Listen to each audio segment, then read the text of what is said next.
Salut à tous les passionnés d'histoires incroyables et de révélations choc. Vous allez entrer dans le monde caché de l'élevage canin Cymrigold. Restez avec nous, ça va secouer les puces et j'espère réveiller les conscients. Je suis en colère et bouillonnant d'indignation. Notre invité d'honneur, Charlie, un Shandong Hound d'une noblesse exceptionnelle, va nous raconter son parcours émouvant. Charlie, le chien qui a bravé plus d'épreuves que la plupart d'entre nous, est là pour briser le silence. Bonjour Charlie. Bonjour à tous. Oui, bonjour. Chaque seconde de cette vidéo est un pas vers la vérité. Charlie, le monde est prêt à entendre ton histoire. Alors, préparez-vous, abonnez-vous et partagez. C'est parti, Charlie, c'est à toi.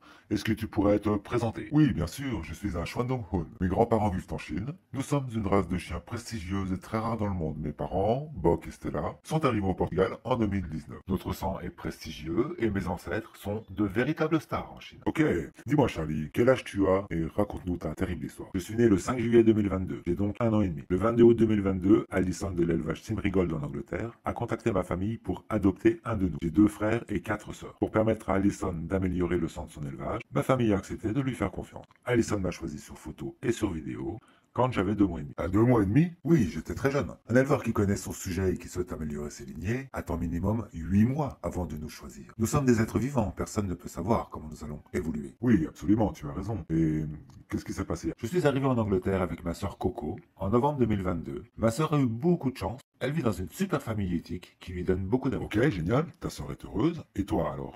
Au début, tout allait bien. Alison Darley était très fière de moi. Nous sortions rencontrer du monde. Elle faisait des éloges de remerciements à Damien et Jenny, les responsables du centre Coq-Neuf, car j'étais très bien socialisé, à l'écoute des ordres qu'elle me donnait, et j'étais très beau. Je le suis toujours d'ailleurs. Puis, plus je grandissais, plus les choses ont commencé à se dégrader pour moi. Plus les choses ont commencé à se dégrader pour toi. Ah bon? Que tu pourrais développer? Bah, mes dents définitives sont arrivées, elles sont pas parfaitement en ciseaux. Celles de la mâchoire inférieure sont très légèrement en avant. Mais ça ne m'empêche pas d'avoir un sourire ravageur. Ok, donc jusque-là rien de grave.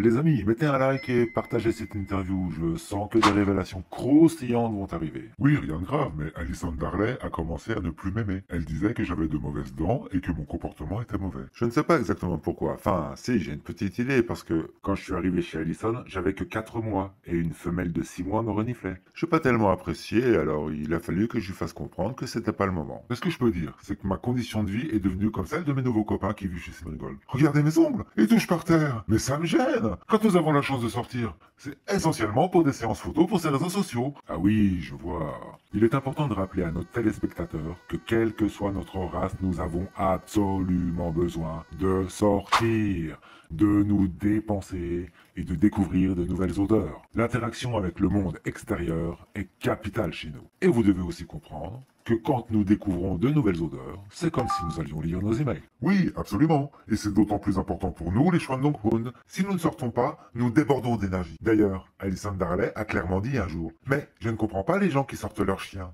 À cause de ça, j'ai aussi perdu ma masse musculaire sur les cuisses arrière. Tu as des enfants? Oui, Alison Darley critiquait mes dents et mon comportement, mais ça l'a pas gêné pour me faire saillir 2 femelles à l'âge de 1 an. J'ai donc 10 enfants. 12 mois? Mais tu étais très jeune. Oui, et surtout pas assez parfait pour Alison. Pour quelqu'un qui veut améliorer notre standard, je ne comprends pas sa logique de me faire reproduire. Honnêtement, moi j'étais content. Tu sais, l'humain est étrange. L'argent est encore trop souvent prioritaire sur l'éthique. Il semblerait que tu aies raison, malheureusement. D'ailleurs, à ce sujet-là, je me suis toujours demandé comment on pouvait préserver une race de chiens aussi prestigieuse que la tienne en reproduisant à grande échelle. Plus de 80 chiots depuis 2016, c'est considérable. Est-ce que tu peux me confirmer? C'est bien ce qu'a produit Alison Darley en 7 ans? Oui, c'est ça. C'est totalement incohérent avec l'image qu'elle veut transmettre. Ce qu'il faut savoir, c'est qu'Alison Darley a commencé l'élevage avec de faux Shandong. Ce sont des chiens hybrides. Je vous laisse apprécier quelques photos où les oreilles, le museau, la couleur et l'aplomb ne sont pas authentiques. Mais ça, je pourrais en parler dans une autre interview si tu es d'accord. Mais le plus blessant pour moi n'est pas là. Le plus blessant, c'est qu'une fois qu'Alison a eu mon sang, elle a vendu 7 de mes enfants sous forme de promotion de Noël. Et elle en a gardé 3 pour conserver mon sang. Et puis... elle m'a jeté comme une vieille chaussette. Elle aurait pu prendre du sperme de mon papa, Bok, qui est à la banque. Mais elle a préféré m'adopter et se débarrasser de moi après 1 an. Je ne comprends pas du tout. C'est cruel et très perturbant. Elle t'a abandonné? Oui, oui. En novembre 2023, Alison Darley n'arrêtait pas de me critiquer. Elle critiquait même ma sœur Coco. Alors Jenny lui a dit, écoute, Charlie il vient de chez Coq-Neuf, si t'es pas satisfaite, Tu peux le renvoyer. Et ça s'est terminé comme ça. Plus du tout de nouvelles. Puis fin janvier 2024, Alison Darley a envoyé un message à Damien et Jenny pour leur dire qu'un transporteur me renvoyait au Portugal le 4 février 2024 et qu'il devait payer mon voyage. Attends. Tu es en train de me dire que Alison Darley a gagné de l'argent grâce à toi et qu'elle n'a pas voulu t'offrir le voyage? C'est bien ça? C'est ça. Ils lui ont répondu qu'ils m'accueilleraient avec grand plaisir pour mon bien-être, mais qu'elle devait faire les choses dans les règles. Signer un certificat d'abandon, transférer ma propriété, remettre mon pédigré au nom de Coq-Neuf, fournir un certificat médical de bonne santé et payer le trajet. Ok, et c'est ce qui s'est passé? Comme si mon calvaire ne suffisait pas, Alison Darley m'a volé ma virilité. Elle m'a emmené chez le vétérinaire pour me castrer. Elle a pris une dernière photo de moi pour alimenter son Facebook et m'a renvoyé au Portugal avec uniquement mon passeport. Aucun document officiel n'a été rempli et mes vaccins ne sont plus à jour. J'ai presque voyagé comme un clandestin. J'ai même entendu Alison dire « Ne le touchez pas, il est intouchable et il pourrait vous mordre. » Incroyable. Damien et Jenny devaient être contents que tu rentres. Ils ne le savaient pas. Quand ils ont demandé à Alison de faire les choses dans les règles, elle n'a plus donné de nouvelles, encore une fois. Alison Darley n'a rien dit à personne. Elle qui passe son temps à se congratuler sur les réseaux sociaux, elle s'est bien cachée de le dire. Elle a envoyé un message la veille de mon arrivée pour leur dire que j'arrivais le lendemain.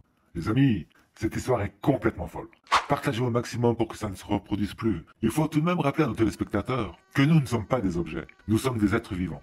Nous avons des émotions. Alors arrêtez de nous utiliser. Une nouvelle fois, partagez au maximum les amis. L'histoire de Charlie doit être un exemple pour plus jamais que ça se reproduise. Faites tourner dans le monde entier. Soutenez Charlie. Oui, partagez et abonnez-vous. Parce que j'ai d'autres révélations très graves à vous partager. Écoute, c'est avec plaisir qu'on t'accueillera pour une prochaine interview. Avant qu'on rende l'antenne, Charlie, est-ce que tu as un dernier message à faire passer à nos téléspectateurs? Oui, j'aimerais attirer votre attention sur vous, les humains.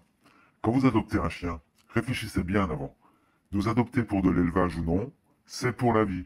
Ma race a une espérance de vie de 18 ans par exemple. Nous sommes des êtres sensibles et nous avons besoin de repères solides. Damien et Johnny m'ont donné tellement d'amour quand j'étais petit qu'il m'a fallu une seconde pour les reconnaître. Je leur ai fait la fête tout de suite. J'ai aussi retrouvé mes parents et mes amis les chats avec qui ça se passe très bien. Étrange pour un chien qui a un problème de comportement, n'est-ce pas? Une dernière chose, sachez que l'objectif de Alison Darley et d'enchaîner nos générations le plus vite possible pour être celle qui fera reconnaître notre race en Angleterre. Cette course folle lui permettrait, comme elle le dit si bien, d'être le loup solitaire qui dirigera la meute. Mais à quel prix? Charlie, merci beaucoup. J'espère que ton histoire servira à beaucoup de personnes et qu'elle pourra aider à faire en sorte que ces agissements s'arrêtent. Être un éleveur éthique et respectueux n'est pas permis à tout le monde et nous en avons encore la preuve aujourd'hui. Tu as été le pire chien qu'Alison a eu, tu as été rejeté à cause de ton tempérament dangereux, mais n'oubliez jamais, nous sentons les mauvaises vibrations et quand nous sommes entre de bonnes mains, il n'y a pas de raison que ça se passe mal. À bon entendeur. En générique de fin, je vais passer des vidéos de toi pour montrer au monde entier que tu es un chien très dangereux. Bonsoir à tous, merci de votre écoute et à très bientôt pour de prochaines révélations de Charlie. Ciao!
running through